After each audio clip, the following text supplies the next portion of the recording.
Hello guys, welcome to D maths. आज मैं आपके लिए क्लास 7th का एनसीईआरटी इंग्लिश का एक चैप्टर लेकर आऊं जो कि बहुत ज़्यादा इंटरेस्टिंग है। तो बिना टाइम को वेस्ट किए हम इस चैप्टर को करते हैं स्टार्ट। तो इस चैप्टर का नाम है 3 क्वेश्चन, माने कि 3 सवाल। ये काफ़ी अच्छा चैप्टर है, मैं आपको अच्छे से अच्छे समझाने की कोशिश करूंगा। आई होप आप लोगों को समझ में आए। तो चलिए चैप्टर को करते हैं स्टार्ट।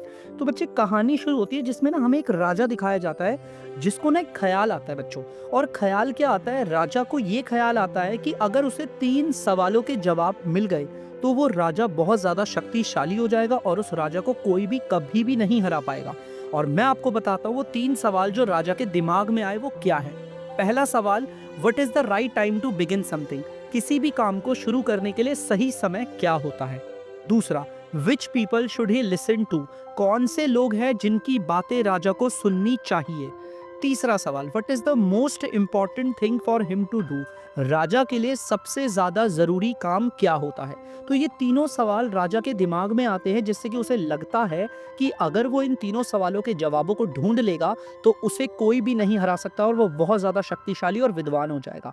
इसीलिए इन 3 सवालों को वो इसका जवाब ढूंढने की कोशिश करता है। तो बच्चे, आगे क्या होता है, इन तीनों सवालों का जवाब ढूंढने के लिए राजा अपने एक मैसेंजर को, मतलब कि जो संदेशक होता है, अपने मैसेंजर को आदेश देता है कि आप हमारे किंगडम में जाएं, मतलब हमारे साम्राज्य में जाएं और किंगडम में इस बात का ऐलान करें कि अगर हमारे किंगडम में कोई भी मेरे इन 3 सवालों का जवाब देगा तो उसे मैं इनाम दूंगा, वो भी बहुत अच्छा। तो जैसा कि वो राजा मैसेंजर को बोलता है, आप यहाँ पर देख सकते हैं गाइस, यहाँ पर अगर आप देखेंगे तो जैसा आप देख सकते हैं राजा ने मैसेंजर को जो बोला, राजा ने जैसा मैसेंजर को बोला, मैसेंजर जाता है प्रजा को यही चीज बताता है, किंगडम में जाता है, साम्राज्य में जाता है और किंगडम में हर किसी इंसान को बताता है कि भैया राजा ने ऐसा बोला है, जो उनके 3 सवालों का जवाब देगा राजा उसे पुरस्कार देंगे, अवार्ड देंगे। अब ये बात पूरे साम्राज्य में फैलती है और साम्राज्य में फैलने के बाद काफी सारे विद्वान लोग, वाइसमैन का मतलब होता है बच्चे बहुत जो टैलेंटेड दिमागदार होते हैं ना वो लोग, तो बहुत ज्यादा विद्वान लोग जिन्हें सवालों का जवाब पता है वो राजा के दरबार में पहुंचते हैं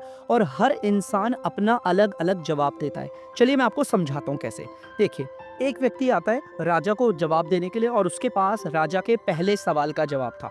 अगर आप लोग बच्चे भूल गए हो कि राजा का पहला सवाल क्या था तो मैं आपको याद दिलाता हूँ, किसी भी काम को शुरू करने के लिए सही समय क्या होता है।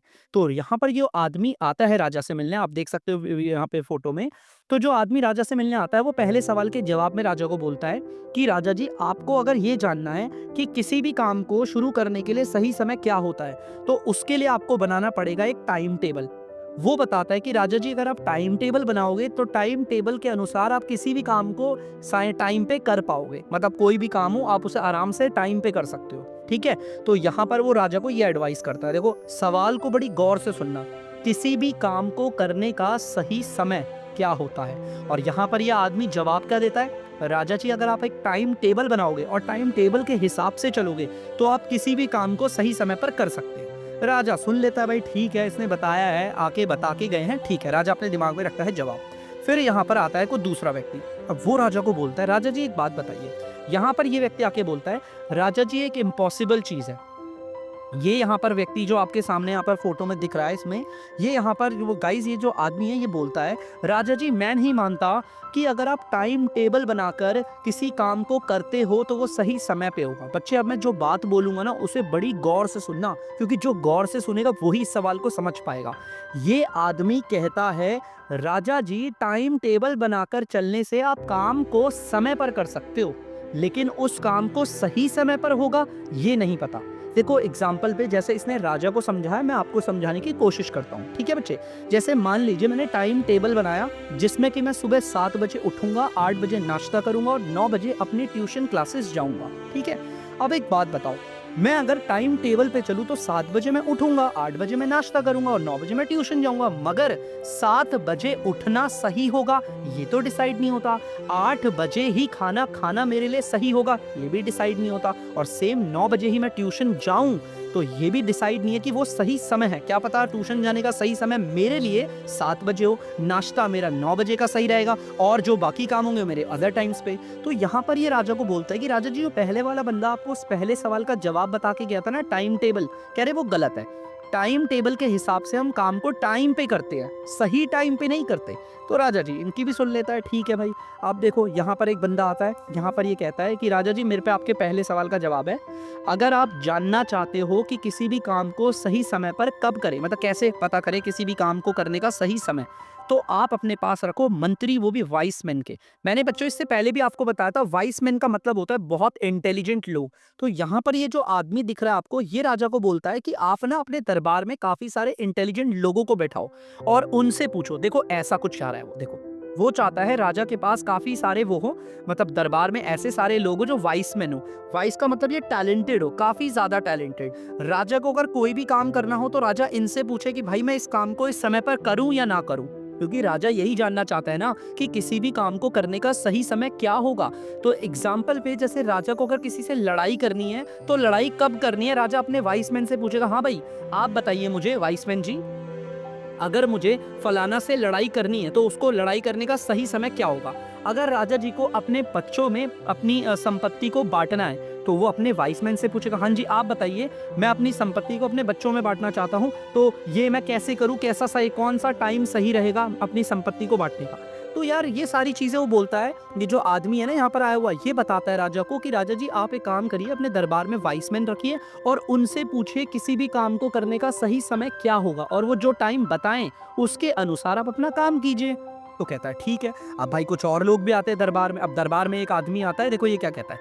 ये आदमी आके कहता है राजा जी एक बात बताओ, मैं आपसे कह रहा हूँ कई काम तो ऐसे होते हैं कि जो हमें तुरंत करने होते हैं। अब उसमें आप वाइस मैन को बुलाकर पूछोगे, ये तो पॉसिबल नहीं। और बच्चे आप लोग भी जानते हो हमारे पास कितने सारे ऐसे काम होते हैं जो हमें तुरंत करने होते हैं, उसमें हम क्या करते हैं, हम वाइस मैन को बुलाएं, फिर उनसे बोलें इस काम को करने का सही समय। कितने सारे ऐसे काम होते हैं जो हमें तुरंत करने होते हैं। जैसे एग्जाम्पल पे हम ये मान लेते हैं कि मान लीजिए राजा को अपनी बेगम के साथ, उनकी बेगम का मन है, जो रानी है उनका मन है घूमने का। अब रानी ने बोला कि राजा जी आप मुझे घुमाने ले जाएं। क्या अब राजा जी अपने वाइसमैन को बुलाएंगे कि मेरे को अपनी रानी को घुमाने जाना है, तो बताओ सही समय क्या होगा। तो यहाँ पर ये बोलता है राजा जी जो आपको दरबार वाला और बहुत सारे वाइसमैन का जो आइडिया दिया था ना वो गलत है, मेरे हिसाब से सही नहीं है। तो राजा कहता बात तो पॉइंट कह रहा है यार, हर काम के लिए मैं अपने वाइसमैन को बुलाऊं और फिर उनसे पूछूं कि मेरे इस काम को करने का सही समय बताओ, तो ये तो पॉसिबल नहीं है। चलो भाई बहुत सारे काम वाइसमैन बता सकते हैं, लेकिन कई काम राजा के ऐसे भी होंगे जो वो अपने वाइसमैन से नहीं पूछ सकता, जो पर्सनल होते हैं। समझ रहे हैं ना बच्चे आप मैं क्या कहना चाहता हूँ आपको। उसी तरह यहाँ पर आप देख सकते हैं, यहाँ पर कुछ और लोग होते हैं वो तो कहते हैं। फिर यहाँ पर देखो तस्वीर में हमें दिख रहा होगा, यहाँ पर एक और शख्स है, वो कहता है यार अगर ऐसा है तो फिर तो राजा जी को भविष्य देखना पड़ेगा, क्योंकि अगर टाइम टेबल के हिसाब से गलत होगा और वाइस मैन से पूछ कर करना गलत होगा, क्योंकि वो भी हर बार पॉसिबल नहीं है, तो उस हिसाब से तो फिर राजा जी को भविष्य देखना आना चाहिए। क्योंकि अगर राजा जी भविष्य देख सकते हैं तब वो बता पाएंगे काम सही समय पर होगा या नहीं होगा। जैसे एग्जाम्पल पे राजा जी सोच रहे हैं कल मैं शिकार पे जाऊंगा 3 बजे। अब राजा जी अगर भविष्य देख सकते हैं तो राजा जी भविष्य में आके देखेंगे कि 3 बजे जब मैं शिकार करूंगा तो मेरे साथ कोई अनहोनी तो नहीं होगी। मान लो राजा जी को पता चला कल मैं 3 बजे शिकार पे जाऊंगा और अनहोनी होगी, तो राजा जी मना कर देंगे, कहेंगे मैं नहीं जाऊंगा 3 बजे, क्योंकि अगर मैं गया तो मेरे साथ अनहोनी हो जाएगी, वो सही समय नहीं है। तो यहाँ पे राजा जी को भविष्य देखना आना चाहिए। अब वहां पर एक आदमी कहता भैया भविष्य तो सिर्फ जादूगर देख पाता है, सिर्फ जादूगर। और राजा जी के दिमाग में आता है हाँ भाई अगर यार जादूगर मुझे मिल जाए तो जादूगर भविष्य देख लेगा और वो मुझे बता देगा कि काम को करने का सही समय क्या होता है। तो राजा जी कहते हैं ठीक है जादूगर को बुलाओ। राजा जी आदेश देते हैं जादूगर को बुलाओ।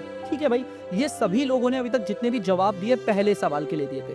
अब आते हैं बच्चे दूसरे सवाल का जवाब के लिए। अब दरबार में कुछ लोग आते हैं जो आते हैं दूसरे सवाल का जवाब देने। अगर आप लोग दूसरा सवाल भूल गए हो तो मैं आपको फिर से बताता हूँ, वो कौन से लोग हैं जिनकी बात राजा को सुननी चाहिए। तो देखिए कुछ लोग क्या बोलते हैं, यहाँ पर दरबार में कुछ लोग देखो क्या बोल रहे हैं। कुछ लोग कह रहे हैं प्रीस्ट की, मतलब कि पुजारी की, पंडित की सुननी चाहिए राजा जी को, पंडित जी की सुनेंगे तो वो आगे बढ़ेंगे। कुछ लोग कहते हैं नहीं भाई काउंसलर की सुननी चाहिए। काउंसलर वो व्यक्ति होता है जो राजा को एडवाइस करता है, राजा का सलाहकार होता है, जो राजा को बताता है क्या सही है क्या गलत है।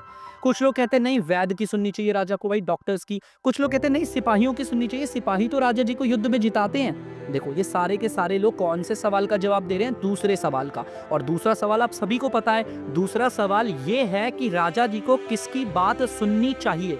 कोई कहता है आपका पुजारी की, कोई कहता है सलाहकार की, कोई कहता है वैद्य की, तो कोई कहता है सिपाहियों की। सब प्रजा अपना अपना जवाब देती है और राजा भी इन्हें सुनते हैं। अब हम बात करते हैं, कुछ लोग आते हैं जो तीसरे सवाल का जवाब देते हैं। अगर आप फिर से भूल गए हैं तीसरा सवाल, तो मैं आपको याद दिलाता हूं कि राजा के लिए सबसे ज्यादा जरूरी काम क्या होता है। तो बच्चे यहाँ पर बोलते हैं कुछ लोग, राजा के लिए सबसे ज्यादा जरूरी काम जो उसे करना चाहिए वो होता है विज्ञान। कुछ लोग कहते हैं राजा जी आपको ना विज्ञान पे काम करना चाहिए, क्योंकि अगर आप विज्ञान पे काम करोगे तो आपकी ना तरक्की होगी, आप विज्ञान पे आगे खोज करोगे तो हमारी प्रजा काफी ज्यादा टैलेंटेड हो जाएगी। तो कुछ लोग कहते हैं नहीं नहीं, राजा का काम तो युद्ध होता है, राजा को तो युद्ध करना चाहिए, क्योंकि राजा युद्ध करेंगे, क्योंकि युद्ध ही राजा के लिए सबसे जरूरी काम है। तो कुछ लोग कहते हैं भाई ऐसा नहीं है, ये साइंस का और फाइटिंग से ही कुछ नहीं होता, राजा जी को रिलीजियस वर्शिप करनी चाहिए, मतलब धार्मिक पूजा पाठ करनी चाहिए। तो कुछ लोग राजा को ये एडवाइस करते हैं। देखो कितने सारे लोगों के कितने अलग अलग आंसर हैं। कुछ लोग कहते हैं राजा को विज्ञान के ऊपर काम करना चाहिए, वो बहुत जरूरी है। तो कुछ लोग कहते हैं नहीं, राजा को युद्ध पे काम करना चाहिए, वो जरूरी है। तो कुछ लोग कहते हैं धार्मिक पूजा पाठ पे काम करना चाहिए, वो जरूरी है। अब राजा जी के पास इतने सारे लोग आते हैं, कोई पहले सवाल का जवाब देता है, कोई दूसरे सवाल का जवाब देता है, तो कोई तीसरे सवाल का जवाब देता है। इतने सारे लोग जो राजा जी के पास आते हैं जवाब देने, मगर राजा को किसी के सवाल का जवाब सेटिस्फैक्टरी नहीं लगता, मतलब राजा जी जो होते हैं वो किसी के जवाब से संतुष्ट नहीं होते। इसीलिए राजा जी किसी को भी दरबार में आए हुए किसी भी आदमी को अवार्ड नहीं देते, वो मना कर देते। वो साफ कहते हैं कि दरबारी से कि भाई दरबार से सभी लोगों को वापस भेज दो, इनको किसी तरह का इनाम नहीं मिलेगा, बिकॉज इनके जो जवाब है उनसे मैं संतुष्ट नहीं हूं, मैं सेटिस्फैक्टरी नहीं हूं। चलिए भाई, अब राजा जी को चिंता, अचानक से राजा के मन में ख्याल आता है। अब राजा जी के मन में ख्याल आता है हर्मिट के बारे में, क्योंकि राजा जी को अभी भी उनके 3 सवालों का जवाब नहीं मिला है। उनके दिमाग में ख्याल आता है हर्मिट का। तो बच्चों मैं आपको पहले बताऊं हर्मिट होता क्या है। हर्मिट उस इंसान को कहते हैं, सबसे पहले हर्मिट बहुत टैलेंटेड होते हैं, बहुत ज्यादा विद्वान होते हैं, ठीक है। और हर्मिट लोग ना हमेशा अकेला रहना पसंद करते हैं, अकेला एकांत जगह पे, और ये बहुत सिंपल तरीके से जीवन जीते हैं, सिंपल सादा जीवन जीते हैं, और ना ही किसी हाई फाई लोगों से मिलते हैं। जैसे हर्मिट जैसे लोग जो होते हैं वो राजा ऐसे ऊंचे पदों में, मंत्रियों में, बड़े सेनापति, ऐसे लोगों से वो नहीं मिलते। वो नॉर्मल होते हैं, वो नॉर्मल लोगों से ही मिलना पसंद करते हैं और बातें भी उन्हीं से करते हैं। तो राजा के मन में ख्याल आता है कि हर्मिट लोग बहुत टैलेंटेड होते हैं, क्यों ना मैं अपने इन 3 सवालों का जवाब जानने के लिए हर्मिट के पास जाऊं।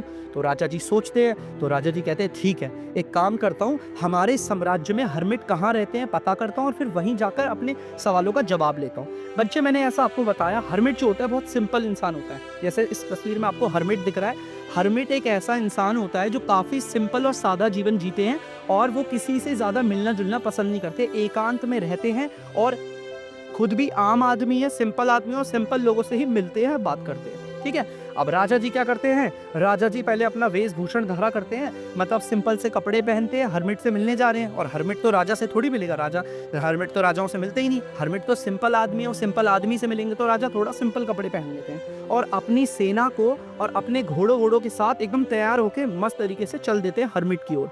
और जैसे ही वो हर्मिट की ओर पहुंचते हैं, जंगल के अंदर जाने वाले होते हैं, तो राजा जी क्या करते हैं, एक तरफ अपनी जितने भी सारे सिपाही होते हैं और अपने घोड़े से उतरते हैं, और सिपाहियों को बोलते हैं आप सब लोग यहीं पर मेरा इंतजार करें, हर्मिट से मिलने के लिए अंदर मैं अकेला जाऊंगा जंगल में। क्यों?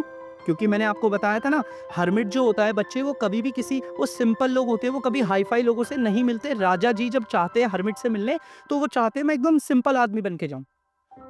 तो हर्मिट का जैसा राजा जी का जैसा आदेश होता है, लोग भी उसी का पालन करते हैं। राजा जी घोड़े से उतरते हैं और अपने सारे सिपाहियों को बोलते हैं कि आप सभी सिपाही मेरा यहाँ पर जंगल के बाहर इंतजार करें, जब तक मैं हर्मिट से मिलकर वापस नहीं आता, आप सब यहीं रहेंगे। तो जैसा राजा का आदेश होता है, राजा का हुक्म सर और आंखों पर, और सारे लोग कहते हैं ठीक है राजा जी आप जाइए। अब राजा जी चल देते हैं अंदर जंगल की ओर हर्मिट से मिलने। अब राजा जी यहाँ पहुंचते हैं हर्मिट के पास। जैसे ही राजा हर्मिट के पास पहुंचते हैं, तो हर्मिट अपने लकड़ी के घर में ठीक अपने घर के सामने एक गड्ढा खोद रहा होता है स्पेड से। स्पेड का मतलब होता है बच्चे आपका फावड़ा, कुछ लोग इसे फड़वा भी कहते हैं, कुछ लोग फावड़ा कहते हैं, जो मर्जी कह लो आप लोग, ठीक है। तो यहाँ पर हर्मिट जो होता है अपने घर के ठीक सामने फावड़े से ना गड्ढा खोद रहा होता है, स्पेड से जमीन में गड्ढा खोद रहा होता है। राजा जी इसके पास पहुंचते हैं, ठीक है, राजा जी इसके पास आ गए हर्मिट के पास। अब हर्मिट क्या करता है, राजा को ग्रीट करता है। बच्चे ग्रीट का मतलब होता है किसी को दुआ सलाम करना, जैसे हम लोग करते हैं ना, नमस्ते कैसे हो अंकल जी, आप लोग ठीक हो, और स्वास्थ्य पानी अच्छा, इसे ग्रीट कहते हैं, है ना। अलग अलग तरीके से लोग स्टाइल से ग्रीट करते हैं, तो जो भी होता है ग्रीट करने का स्टाइल। तो हर्मिट क्या करता है, वो राजा को देखता है, वो कहता है हाँ जी कैसे हैं आप, ठीक है। राजा जी भी जवाब देते हैं हाँ जी मैं ठीक हूँ, बढ़िया। हर्मिट बस इतनी सी बात करता है राजा से, और वो दोबारा से अपना काम करने लग जाता है, गड्ढा खोदने लग जाता है, ज्यादा बात नहीं करता। राजा आता है हर्मिट के पास, राजा को देखकर वो सोचता है कोई आम आदमी है, तो हर्मिट जवाब देता है। हर्मिट कहता है कि कैसे हैं आप जनाब, तो हर्मिट राजा जी रिप्लाई करते हैं हाँ जी मैं तो ठीक हूँ। और हर्मिट क्या करता है, इतनी सी बात करने के बाद वो वापस अपना दोबारा से काम करने लग जाता है हर्मिट। अब क्या होता है मैं आपको बताता हूँ, राजा क्या करता है, राजा देखता है कि जो हर्मिट अपने घर के सामने जमीन पर गड्ढा खोद रहा है वो काफी ज्यादा बूढ़ा होता है और कमजोर होता है। बूढ़ा और कमजोर होने की वजह से ना वो आदमी गड्ढा खोदते वक्त काफी लंबी लंबी सांसें ले रहा होता है, इस तरीके से। तो बच्चे वो देखता है राजा की यार ये तो बड़ा बूढ़ा बुजुर्ग आदमी है हर्मिट, और ये अपने घर के सामने इस उम्र में स्पीड से गड्ढा खोद रहा है। ये देखकर राजा को काफी ज्यादा दया आती है। राजा क्या करता है, राजा उससे बोलता है कि आप एक काम कीजिए राजा ना, देखिए अभी मैं आपको एक चीज बताऊं, थोड़ा सा आगे चले के मैं थोड़ा सा आपको एक बात बताता हूँ। राजा सबसे पहले क्या करता है, राजा उनके पास जाकर बोलता है कि जनाब मैं आपके पास यहाँ पर आया हूँ अपने 3 सवालों का जवाब पाने के लिए। राजा हर्मिट से पूछता है, हर्मिट के पास जाता है, वो कहता है कि मैं आपके पास यहाँ पर आया हूँ अपने 3 सवालों का जवाब लेने के लिए। और वो 3 सवाल कौन कौन से हैं, राजा जी बताते हैं कि किसी भी काम को, पहला सवाल, किसी भी काम को शुरू करने के लिए सही समय क्या होता है। दूसरा, कि मेरे लिए कौन इंसान है जिसकी बात मैं सुनूं। तीसरा, वो कौन सा काम है जो मेरे लिए सबसे ज्यादा जरूरी होगा। तो यहाँ पर वो 3 सवाल हर्मिट को बता देता है कि भैया मैं तुमसे 3 सवालों के जवाब लेने आया हूँ और वो 3 सवाल ये हैं। हर्मिट क्या करता है, हर्मिट इग्नोर करता है राजा को। राजा ने उसे 3 सवाल बताए, हर्मिट उसे सुनता है, इग्नोर करता है, वापस दोबारा से अपने गड्ढा खोदने लग जाता है। और वही बूढ़ा आदमी है, लंबी लंबी सांसें, इस तरीके से सांसें ले लेकर वो क्या करता है, गड्ढा खोदना स्टार्ट कर देता है। ठीक है, अब राजा ये सब चीज देखता है, राजा कहता है यार ये बूढ़ा बुजुर्ग आदमी है और ये किस तरीके से ऐसा काम करे। तो राजा कहता है एक काम कीजिए, राजा कहते हैं हर्मिट से, बच्चे गौर सुनना मैंने क्या बोला, राजा बोलते हैं हर्मिट से कि यार आप ना थक गए हो, आप बुजुर्ग हो, आप थक गए होगे, लाओ अपना स्पेड मुझे दो, मैं यहाँ पर गड्ढा खोदता हूँ। तो हर्मिट ये सुनकर कहता है थैंक्स, आपने मेरे लिए इतना सोचा। और हर्मिट भी क्या करता है, अपना स्पेड राजा को दे देता है, स्पेड राजा को देता है और कहता है आप खोद लो गड्ढा। अब देखो यहाँ पर तस्वीर में दिखाया गया, अब राजा गड्ढा खोद रहे हैं और यहाँ पर हर्मिट आराम से जमीन पर बैठकर आराम कर रहे हैं। ठीक है, अब राजा जी गड्ढा खोदते हैं, आराम से लगे रहते गड्ढा खोदते रहते हैं। 1 घंटा बीतता है, उसके बाद फिर अगला 1 घंटा बीतता है, टाइम बीतता रहता है, राजा जी गड्ढा खोदते हैं।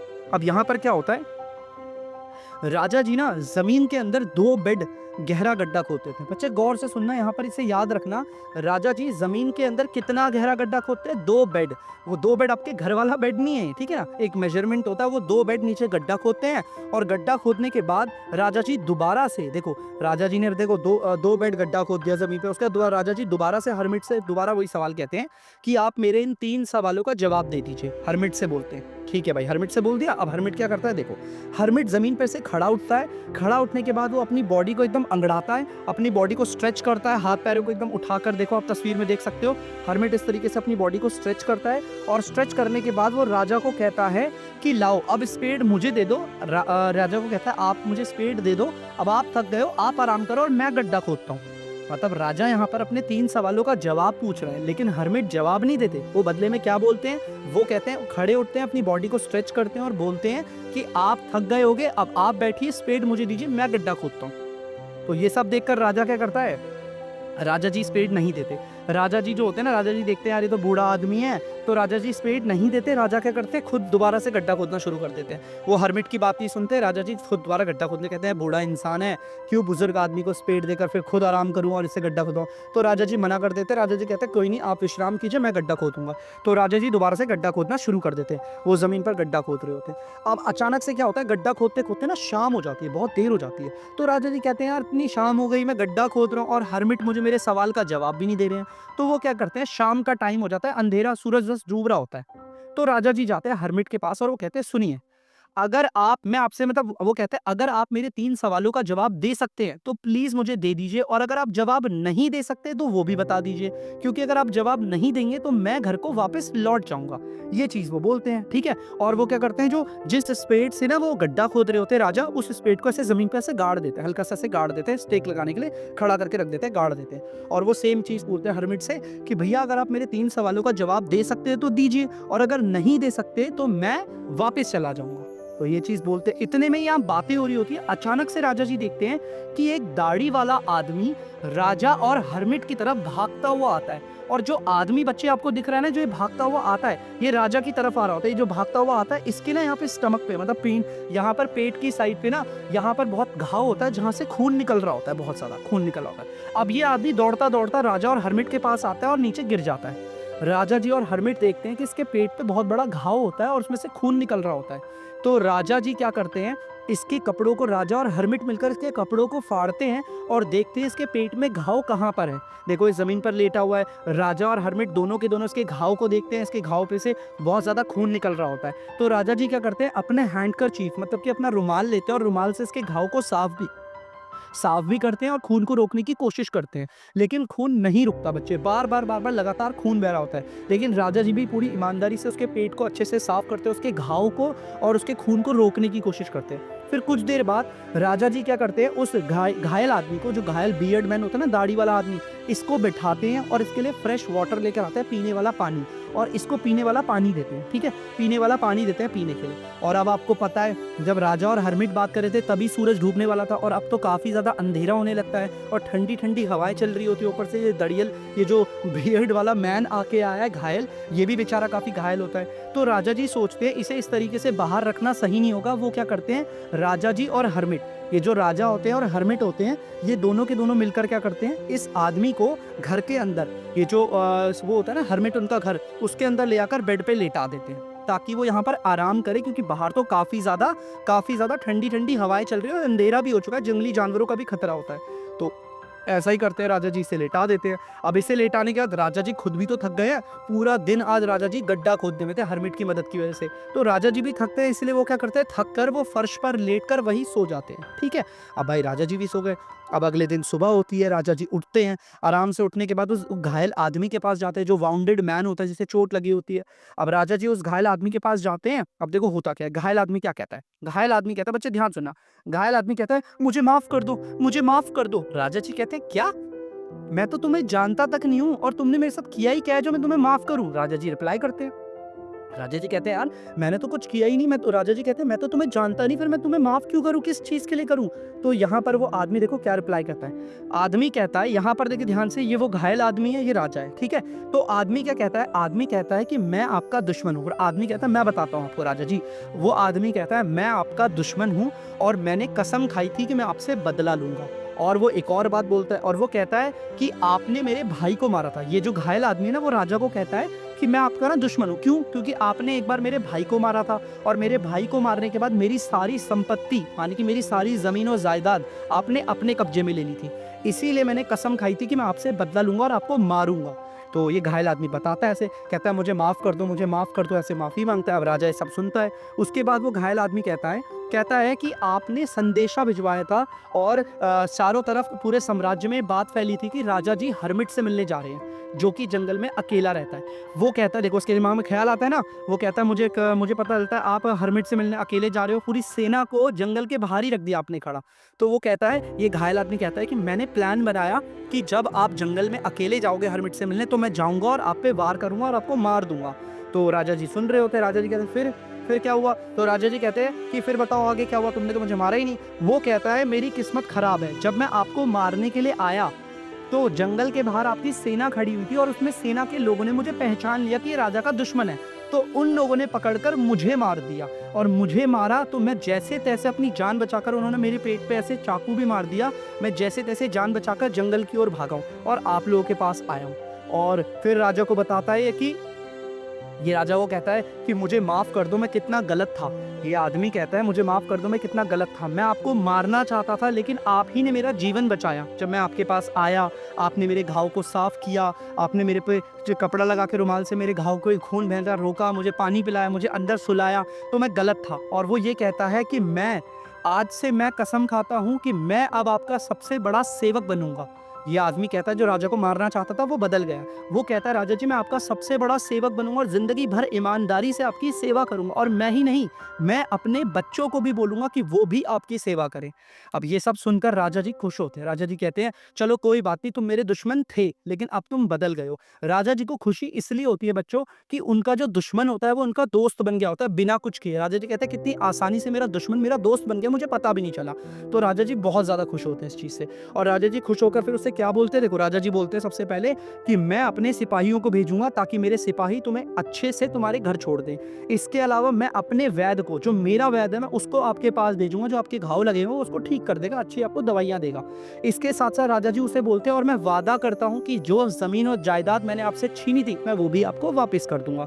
और ये सारी चीज़ें सुनकर ये घायल आदमी भी बहुत खुश होता है कि राजा कितने अच्छे हैं। ठीक है, अब ये सारी चीज़ें होती है, घायल आदमी को भेज दिया जाता है। अब राजा जी क्या होता है, वो हट से बाहर आते हैं, घर से, वो जो हट होता है ना हरमिट का, उससे बाहर आते हैं। और बाहर आके राजा जी कहते हैं यार अब तो पूरा दिन बीत गया, रात भी मैंने यहाँ बिता दी। वो हरमिट को देखते हैं कि अगर मुझे हरमिट कहीं दिख जाता है तो मैं उनसे सवालों के जवाब पूछता हूँ, देंगे तो ठीक, नहीं देंगे तो वापस घर को चला जाऊंगा। अब ये जाते हैं हरमिट के पास। अब जब हरमिट के पास जाते हैं तो हरमिट क्या कर रहा होता है, हरमिट जमीन पे घुटनों के बल बैठकर, जिस जगह पर राजा ने और हरमिट ने गड्ढा खोदा था ना, तो हरमिट जमीन में घुटनों के बल बैठकर वहां पर बीज बो रहा होता है। राजा जी जाते हैं इसके पास, देखो राजा जी इसके पास पहुंचते हैं। अब राजा जी देखो अपना सवाल क्या करते हैं, देखो राजा जी कहते हैं आखिरी बार मैं आपके सामने भीख मांगकर कहता हूं कि मेरे 3 सवालों का जवाब दे दीजिए। तो हरमिट देखो जवाब क्या देते हैं, हरमिट कहते हैं जनाब आपको आपके 3 सवालों का जवाब तो कब का मिल चुका है। राजा जी कहते क्या, तुम्हारे कहने का मतलब क्या है, मेरे 3 सवालों का जवाब मुझे मिल गया। हरमिट कहते हैं क्या तुमने देखा नहीं। तो हरमिट राजा को बोलते हैं क्या तुमने देखा नहीं, तुम्हारे 3 सवालों का जवाब तो तुम्हें मिल चुका है। राजा जी समझ नहीं पाते, तो हरमिट उन्हें बताते हैं, सुनो। हरमिट कहते हैं कि ध्यान से सुनना, कल तुमने मेरी मदद करी। हरमिट कहते हैं देखो ध्यान से सुनना, हरमिट कहते हैं कि कल तुमने मेरी मदद करी, अगर तुम मेरी मदद नहीं करते और यहाँ से चले जाते तो वो घायल आदमी जो दाढ़ी वाला था वो तुम्हें मार देता और तुम्हारा जीवन चले जाता।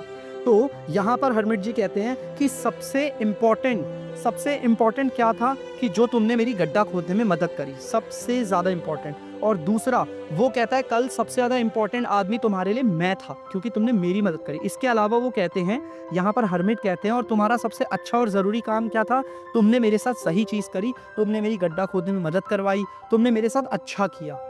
अब यहाँ पर राजा जी समझ नहीं पाते, यार ये क्या कह रहे हैं, यार ये मैं समझ नहीं पा रहा। तो हरमिट कहते हैं सुनो मैं तुम्हें एक और चीज़ बताता हूँ। कहते हैं वो घायल आदमी का केस ले लो। वो घायल आदमी तुम्हारे पास आया है ना, वो घायल आदमी तुम्हारे पास आया तो तुमने क्या करा, तुमने सही टाइम पे सही डिसीजन लिया और तुमने उसका ख्याल रखा। वो जब घायल आदमी तुम्हारे पास आया तो तुमने उसको मरहम पट्टी करी, तुमने उसका खून रोका, उसे पानी पिलाया, और सबसे इंपॉर्टेंट चीज़ तुमने उसकी सुनी, उसकी सबसे ज़्यादा मदद करनी थी और तुमने उसकी मदद करी, उसे मदद की ज़रूरत थी। तीसरा वो कहता है कि तुम्हारा सबसे इंपॉर्टेंट काम है दूसरों की सेवा करना, जो तुमने मेरे साथ भी किया और तुमने घायल आदमी के साथ भी किया। अब राजा ये सारी चीज़ें सुनने के बाद कहता है कि हरमिट जी मैं अपने सवालों के जवाब जान नहीं पा रहा, मैं थोड़ा सा कंफ्यूज हो रहा हूँ, आप क्या कह रहे हो, मैं समझ नहीं पा रहा। तो हरमिट कहते हैं ठीक है मैं तुम्हें तुम्हारे तीनों सवालों का जवाब देता हूँ, वो भी समझाकर। तो सबसे पहला सवाल और उसका जवाब हरमिट कहते हैं तुम्हारा पहला सवाल, किसी भी काम को शुरू करने का सही समय क्या होता है। हरमिट जी जवाब देते हैं बच्चों अभी, मतलब कि नाउ। किसी भी काम को शुरू करने का सही समय होता है अभी, जिस काम को करना है अभी करो। और ऐसा क्यों, हरमिट कहते हैं क्योंकि अभी वो टाइम है जो हमारे कंट्रोल में है, जिसे हम कंट्रोल कर सकते हैं। अगर आप किसी काम को शुरू करने की सोचोगे भविष्य में, तो भविष्य में क्या पता वो समय आपके लिए है या नहीं है, क्या पता आप तब तक मर जाओ। और पास्ट का तो भूल जाओ बच्चे, पास्ट में तो हम जा नहीं सकते। तो हरमिट कहते हैं आपके पहले सवाल का जवाब कि किसी भी काम को शुरू करने का सही समय होता है अभी। क्यों, क्योंकि ये समय हमारे कंट्रोल में है। ठीक है, राजा को पहले सवाल का जवाब मिल गया और राजा जी समझ भी जाते हैं। अब दूसरा सवाल, हरमिट कहता है तुम्हारा दूसरा सवाल कि तुमको सबसे ज्यादा किसकी सुननी चाहिए। बच्चे गौर से सुनना, हरमिट कहते हैं कि हमें सबसे ज्यादा उस इंसान की सुननी चाहिए जो हमारे साथ इस वक्त मौजूद है। वो कहते हैं कि जब कल की बात करूं तो कल तुम्हारे साथ मैं मौजूद था और तुमने मेरी सुनी। मैंने तुमसे बोला गड्ढा खोदने के लिए और तुमने गड्ढा खोदा, मेरी मदद करवाई, तुमने मेरी सुनी। जब घायल आदमी तुम्हारे साथ था, उस वक्त घायल आदमी तुम्हारे साथ था और तुमने घायल आदमी की सुनी, तुमने उसकी मदद करवाई। तो हरमिट उसके दूसरे सवाल का जवाब क्या देता है कि हमें किस आदमी की सुननी चाहिए, वो आदमी जो इस वक्त पे हमारे साथ है उसकी हमें सबसे ज्यादा सुननी चाहिए, क्योंकि वो इस वक्त हमारे साथ है। अगर कल को कोई कायनात भी आ गई, कुछ दुनिया उलट पुलट भी होगी, तो वो है हमारे साथ, हमारे कोई रिश्तेदार, हमारे कोई सगे संबंधी नहीं है, जो हमारे साथ है हमें उसकी सुननी चाहिए। अब तीसरे सवाल का जवाब देखो हरमिट क्या बताते हैं। तीसरे सवाल का जवाब हरमिट कहते हैं कि तुम्हारा तीसरा सवाल कि तुम्हारे लिए सबसे जरूरी काम क्या है। तो हरमिट कहते हैं तुम्हारे लिए सबसे ज्यादा जरूरी काम ये है कि जो इंसान इस वक्त तुम्हारे साथ है तुम उसके साथ अच्छा व्यवहार करो। जैसा तुमने मेरे साथ किया, जैसा तुमने उस घायल आदमी के साथ किया था। तो यहाँ पर हर्मिट कहते हैं जो इंसान तुम्हारे साथ इस वक्त मौजूद है उस इंसान के साथ तुम अच्छा व्यवहार करो, क्योंकि इस जीवन में जो हम आए हैं वो खुशियां और प्यार फैलाने के लिए आए हैं, ये सब मोहब्बत बांटने के लिए आए हैं। तो अपने तीनों सवालों के जवाब राजा जी को हर्मिट से मिल जाते हैं, जो तीनों सवाल मैंने एक एक करके आपको बताए। किसी भी काम को करने का, बच्चे जवाब आप कमेंट पे दे देना, किसी भी सवाल को, किसी भी काम को शुरू करने का सही समय क्या होता है, ठीक है, कमेंट बॉक्स पे लिखिएगा। और वो कौन सा इंसान है हमें जिसकी सबसे ज्यादा सुननी चाहिए, इसे भी कमेंट बॉक्स पे डालिएगा। और तीसरा सवाल, सबसे ज्यादा जरूरी काम हमारे लिए क्या होता है। और ये तीनों सवालों के जवाब राजा को हर्मिट से मिले। तो यहाँ पर होता है इस चैप्टर का दी एंड। अब कुछ सवाल है जो यहाँ पर मैं आपके सामने स्क्रीन पे डिस्प्ले कर रहा हूँ, इन सवालों को अच्छे से ध्यान से सुनिएगा, कुछ आपस में डिस्कस भी कर लेते बच्चे। जैसे पहला सवाल, why did the king want to know answer to 3 question. राजा जी जो थे वो 3 सवालों के जवाब क्यों जानना चाहते थे। राजा जी 3 सवालों के जवाब इसलिए जानना चाहते थे बच्चों, क्योंकि उन्हें पता था कि ये 3 सवालों के जवाब अगर मुझे मिल गए तो मैं बहुत ज्यादा ताकतवर हो जाऊंगा और मुझे कोई नहीं हरा पाएगा और मेरा साम्राज्य भी बढ़ जाएगा। दूसरा, messenger were sent throughout the kingdom. राजा ने मैसेंजर को, मतलब कि जो संदेशक था, उसे साम्राज्य में भेजा था, किस लिए। ऑप्शन पहला, समझदार आदमी को लेकर आने के लिए। ऑप्शन दूसरा, सवालों का जवाब ढूंढने के लिए। ऑप्शन तीसरा, हर्मिट को लेकर आने के लिए। और ऑप्शन चौथा, कि साम्राज्य में ऐलान करने के लिए कि जिसने भी राजा का सही सवाल का जवाब दिया उसको इनाम मिलेगा। तो बच्चे इसका सही आंसर है फोर्थ, ठीक है। अब हम बढ़ते हैं आगे की ओर। यहाँ पर देखिए कुछ और सवाल है हमारे, एक एक करके हम इसको डिस्कस करेंगे। Why was the king advise to go to the magician. राजा को क्यों एडवाइस की गई थी कि मैजिशियन के पास जाओ। राजा पहले सवाल का जवाब ढूंढ रहा था और पहले सवाल का जवाब मिल नहीं रहा था, तो लोगों ने राजा को एडवाइस करी कि पहले सवाल का जवाब ढूंढने के लिए आपको भविष्य देखना होगा और भविष्य सिर्फ जादूगर देख पाता है। और इसीलिए राजा जी जादूगर को ढूंढ रहे थे कि कोई जादूगर मिल जाए जो मुझे बता दे भविष्य में क्या होगा, ताकि मैं किसी भी काम को सही समय पर कर पाऊं। दूसरा, in answer to the second question, who advice did the people say would be important to the king. जब दूसरे सवाल का जवाब दिया तो किसने राजा को एडवाइस किया कि उसके लिए सबसे ज्यादा जरूरी कौन है। मतलब देखो, जब दूसरे सवाल का जवाब देने के लिए साम्राज्य में लोग आए तो लोगों ने क्या जवाब दिया। दूसरा सवाल बच्चों क्या था, राजा के लिए सबसे जरूरी कौन। किसी ने बोला वैद, किसी ने बोला सोल्जर, किसी ने बोला प्रीस्ट, किसी ने बोला कुछ। आपको पता होगा, वीडियो में पीछे आके देख लेना कि लोगों ने क्या क्या एडवाइस किया था राजा को दूसरे सवाल का जवाब। उसी तरह तीसरे सवाल का जवाब देते वक्त लोगों ने क्या एडवाइस किया राजा को। भाई तीसरा सवाल था कि राजा के लिए सबसे जरूरी काम क्या है। किसी ने बोला विज्ञान के ऊपर काम करना, किसी ने बोला लड़ाई के ऊपर काम करना, तो किसी ने बोला पूजा पाठ पे काम करना। ये एडवाइस दी थी राजा को लोगों ने। चौथा question, did the vice man win the reward, if not why not. ये जो इतने भी वाइस मैन थे ना, समझदार लोग जो दरबार में आके जवाब दे रहे थे, क्या इनमें से किसी को रिवॉर्ड मिला या नहीं मिला, और नहीं मिला तो क्यों नहीं मिला। सबसे भाई पहले जवाब दूं, जितने भी कलाकार और टैलेंटेड लोग राजा के साम्राज्य में आए थे उनमें से किसी को रिवॉर्ड नहीं मिला। क्यों? क्योंकि राजा इनमें से किसी के जवाब से संतुष्ट नहीं थे, इसलिए उन्होंने किसी को अवार्ड नहीं दिया। अब बच्चे कुछ और क्वेश्चन डिस्कस कर लेते हैं। देखो जैसे ये रहा, how did the king and the hermit help the bounded man. राजा ने और हर्मिट ने घायल आदमी की मदद कैसे करी। घायल आदमी को उन्होंने फर्श पे लेटाकर उसके सारे कपड़े फाड़कर उसके घाव को साफ किया, और राजा ने अपने रुमाल से उसके घाव को खून बहना रोका भी, और साथ ही साथ उसे पानी पिलाया, और रात में उसे अंदर हट पे बेड पे आके सुला दिया, जिससे उसकी मदद हुई। दूसरा, Who was the beard man? बेटा बियर्ड मैन कौन था। बियर्ड मैन एक्चुअली में राजा का दुश्मन था, क्योंकि राजा ने एक वक्त पे उसके भाई को मारा था जान से और उसकी सारी जायदाद हड़प ली थी, इसलिए वो जो बियर्ड मैन था ना, दड़ियल आदमी, वो राजा का दुश्मन था। Why did he ask for the king forgiveness? उसने राजा से माफी किस लिए मांगी। राजा से उसने माफी, देखो why did he ask for, राजा से माफी इसलिए मांगी क्योंकि उसको बुरा लगा कि मैं राजा को यहाँ पे मारने के लिए आया था और राजा ने मेरी इतनी मदद करी, इसलिए वो राजा से माफी मांग रहा था। The king forgave the beard man. What did he do to show his forgiveness? राजा ने क्या करा, उस घायल आदमी को, दड़ियल आदमी को माफ कर दिया। और कैसे माफ करा, राजा जी ने उसे माफ किया, और माफ करने के बाद राजा ने अपने सोल्जरों को उसे भेजा छोड़ने के लिए, और अपने अच्छे वैद्य को भेजा ताकि वो उसका इलाज करे जो उसे चोट लगे, और साथ ही साथ राजा ने यह भी वादा करा कि मैं आपकी छीनी हुई सारी जमीन वापस कर दूंगा। अगला सवाल, what were the hermit answer to the 3 question. ये जवाब आप मुझे दोगे। हर्मिट ने जो 3 सवालों का जवाब दिया राजा का, वो तीनों सवाल और तीनों जवाब आप जल्दी से अच्छे से कमेंट बॉक्स पे लिख के बताइएगा। फिर मुलाकात होगी आपसे किसी अगले एपिसोड में, और मैं इसमें दोबारा से अच्छा आपके लिए वीडियो लेकर आऊंगा। आई होप आप लोगों को पसंद आया। अगर आपको वीडियो पसंद आई है तो वीडियो को लाइक करें, चैनल को शेयर और सब्सक्राइब करें, और प्लीज गाइज मैं आपसे रिक्वेस्ट करूंगा कि जितना हो सके लोगों को सब्सक्राइब करवाएं, और आप भी सब्सक्राइब करके शेयर करें, ठीक है। चल तो मिलते हैं फिर दूसरे किसी वीडियो में, तब तक के लिए बाय।